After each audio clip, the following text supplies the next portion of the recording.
senedin, yürekim töründe bir senedin.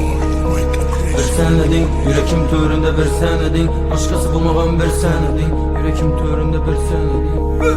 Yürekim toxtasam uruşdan, seni sevgindən sərxuşman. İndəmin ötürdüm ömrümün yarısını, korkar edim yalğız kalışdan. Hazır başka çaraq hayatım, planda uzatamam ayakımını. Yetirgey mən üç planıma, zor gəplə babro eşit banına. Hemmesin koyğam öz halına, gereki belə yürür adıma. Boluşu gerek nərsələrəm boldu, bəbi yazılğan durar adına.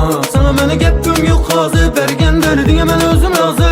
El atım tinç, məndən sonra sən həmmə bir-birindən razı. Ulanı koyğam öz halına, getəversinlə xuda bakun alıma. Səbirdə gəp köp, səbirdə gəp, xəmməsin görəsən vaxtı barında.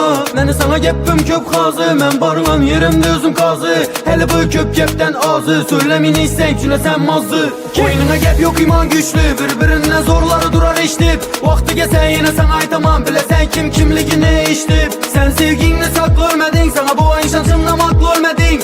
Bir oklanma tez bro, indi yeri birlə də yok. Gözlə tamam bulğan, yürekime da bulğan, onu koynunda bulğan, söyləminəm soyğan.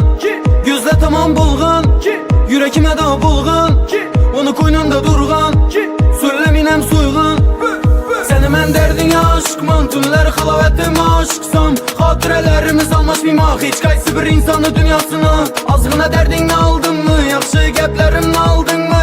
İçdin yürekimin ağlasını, indəmid elə hep aynı balasıvı.